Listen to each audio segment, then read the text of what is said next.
ನಮಸ್ಕಾರ ಸ್ನೇಹಿತರೆ, ಹೇಗಿದ್ರೆ ಎಲ್ರು. ಈ ವಿಡಿಯೋ ಬಂದು ಎಸ್.ಎಂ. ಕೃಷ್ಣರವರ ಬದುಕಿನ ಕುರಿತು. 1932 ಮೇ 1ರಂದು ಮಂಡ್ಯದ ಮದ್ದೂರಿನ ಸೋಮನಹಳ್ಳಿಯಲ್ಲಿ ಜನಿಸಿದರು.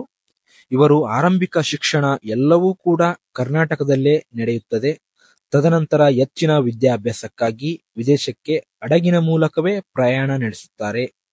ಅಲ್ಲಿಂದ ವಿದ್ಯಾಭ್ಯಾಸ ಮುಗಿಸಿ ಮರಳಿ ಭಾರತಕ್ಕೆ ಬರುತ್ತಾರೆ. ತದನಂತರ ರಾಜಕೀಯಕ್ಕೆ ಧುಮುಕುತ್ತಾರೆ. ಪ್ರಪ್ರಥಮ ಬಾರಿಗೆ 1962ರಲ್ಲಿ ಮದ್ದೂರಿನ ವಿಧಾನಸಭಾ ಕ್ಷೇತ್ರದಿಂದ ಸ್ವತಂತ್ರ ಅಭ್ಯರ್ಥಿಯಾಗಿ ಅತಿ ದೊಡ್ಡ ಜಯವನ್ನು ಗಳಿಸುತ್ತಾರೆ.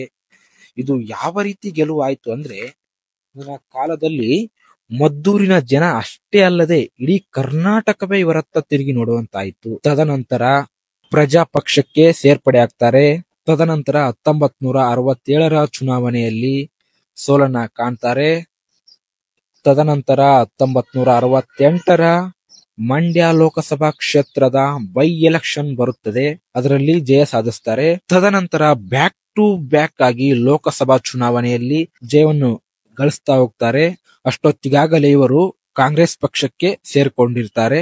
ತದನಂತರ 1971ರಲ್ಲಿ ಮಂಡ್ಯ ಲೋಕಸಭಾ ಚುನಾವಣೆಯಲ್ಲಿ ಜಯ ಗಳಿಸುತ್ತಾರೆ. ಇದೇ ಸಮಯದಲ್ಲಿ ದೇವರಾಜ್ ಅರಸರು ಇವರನ್ನು MLCಯನ್ನಾಗಿ ಮಾಡ್ತಾರೆ. 1980ರಲ್ಲಿ ಮತ್ತೊಮ್ಮೆ ಲೋಕಸಭಾ ಚುನಾವಣೆಯಲ್ಲಿ ಕಾಂಗ್ರೆಸ್ ಅಭ್ಯರ್ಥಿಯಾಗಿ ಜಯ ಗಳಿಸುತ್ತಾರೆ.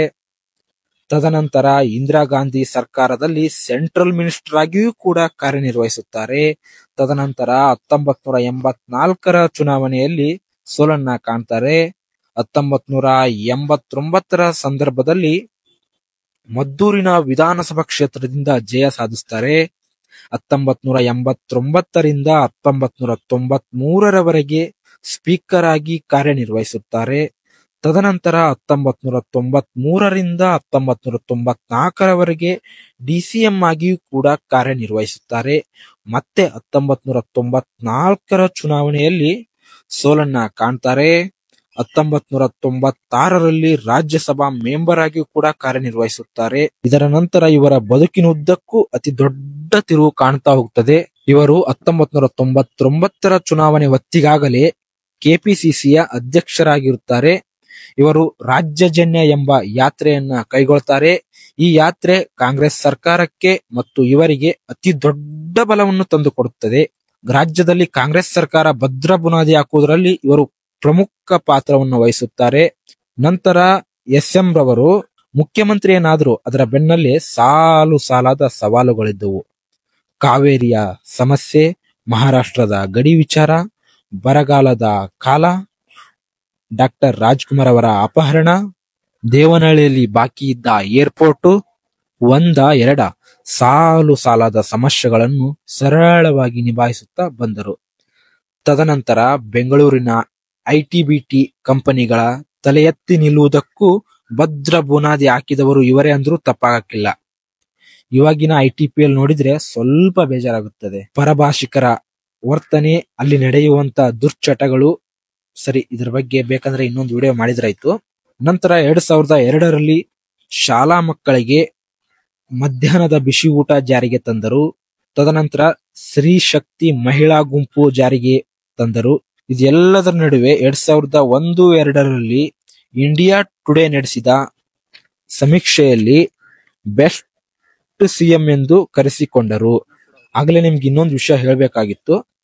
ಜುಲೈ 30, 2000 ರಾಜ್ಕುಮಾರ್ ಅವರ ಅಪಹರಣ ಏನಾಯ್ತು ನೋಡಿ, ಆವಾಗ SM ರವರು ಮರುದಿನವೇ ಕರುಣಾನಿಧಿಯನ್ನು ಭೇಟಿಯಾಗಿ ಬಿಡುಗಡೆಗೆ ಸಹಾಯ ಬೇಕು ಎಂದು ಕೇಳಿಕೊಂಡು ಬಂದರು. 108 ದಿನಗಳ ನಂತರ ರಾಜ್ಕುಮಾರ್ ಅವರನ್ನು ವೀರಪ್ಪ ಬಿಟ್ಟು ಕಳಿಸಿದ ನಂತರ ಅಣ್ಣವರು ವಾಪಸ್ ಬಂದು ವಿಧಾನಸಭೆಯಲ್ಲಿ ಪತ್ರಿಕಾಗೋಷ್ಠಿಯನ್ನು ನಡೆಸಿ ಮಾತನಾಡಿದರು.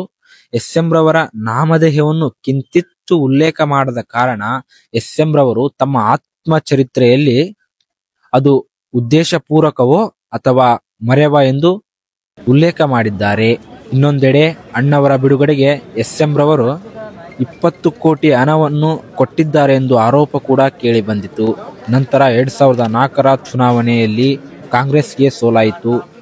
ಕಾರಣ ಅಬ್ದುಲ್ ಕರೀಂಲಾಲ್ ತೆಲಗಿ ಸ್ಟಾಪ್ ಪೇಪರ್ ನಕಲಿ ಆರೋಪ, ಡಿಕೆಶಿಯ ಭೂ ಕಬಳಿಕೆ ಆರೋಪ, ವಿದ್ಯುತ್ ಅಭಾವ, ವೀರಪ್ಪನ ಸೆರೆ ಹಿಡಿಯದ ಕಾರಣ, ಮುಖ್ಯವಾಗಿ ಎಸ್.ಎಂ. ರವರು ಗ್ರಾಮೀಣ ಪ್ರದೇಶಕ್ಕಿಂತ ನಗರ ಪ್ರದೇಶಕ್ಕೆ ಜಾಸ್ತಿ ಒತ್ತು ನೀಡಿದ ಕಾರಣ ಎಲ್ಲವೂ ಸೇರಿ ಕಾಂಗ್ರೆಸ್ಸಿಗೆ ಬಹುದೊಡ್ಡ ಸೋಲಾಯಿತು. ಕೆಲವು ತಿಂಗಳ ನಂತರ ಮಹಾರಾಷ್ಟ್ರದ ರಾಜ್ಯಪಾಲರಾಗಿ ಮಾಡಲಾಯಿತು. 2009ರಲ್ಲಿ ಎಸ್.ಎಂ. ರವರನ್ನು ಕರ್ನಾಟಕದಿಂದ ರಾಜ್ಯಸಭೆಗೆ ಕಳುಹಿಸಲಾಯಿತು. ಮನಮೋಹನ್ ಸಿಂಗ್ ರವರ ಸರ್ಕಾರದಲ್ಲಿ ವಿದೇಶಾಂಗ ಮಂತ್ರಿಯಾಗಿಯೂ ಕೂಡ ಕಾರ್ಯನಿರ್ವಹಿಸಿದರು. ಇದರ ನಂತರ 2011ರಲ್ಲಿ ವಿಶ್ವಸಂಸ್ಥೆ ಭಾಷಣ ಮಾಡುವಾಗ ಯಾವುದೇ ಒಂದು ಎಡವಟ್ಟಾದ ಕಾರಣ ಸೋನಿಯಾ ಗಾಂಧಿಯವರು ಇವರನ್ನು ರಾಜೀನಾಮೆ ಕೊಡಿಸಿ ಮನೆಗೆ ಕಳುಹಿಸಿದರು. ತದನಂತರ ಮನನೊಂದ ಎಸ್.ಎಂ. ರವರು 2017ರಲ್ಲಿ ಬಿಜೆಪಿಗೆ ಸೇರಿಕೊಳ್ತಾರೆ. ಇದಾಗಿತ್ತು ಇವತ್ತಿನ ವಿಡಿಯೋ. ಮತ್ತೆ ಇನ್ನೊಂದು ವಿಡಿಯೋ ಜೊತೆ ನಿಮ್ಮ ಮುಂದೆ ಬರ್ತೀನಿ. ಅಲ್ಲಿವರೆಗೂ ಧನ್ಯವಾದಗಳು ಸ್ನೇಹಿತರೆ.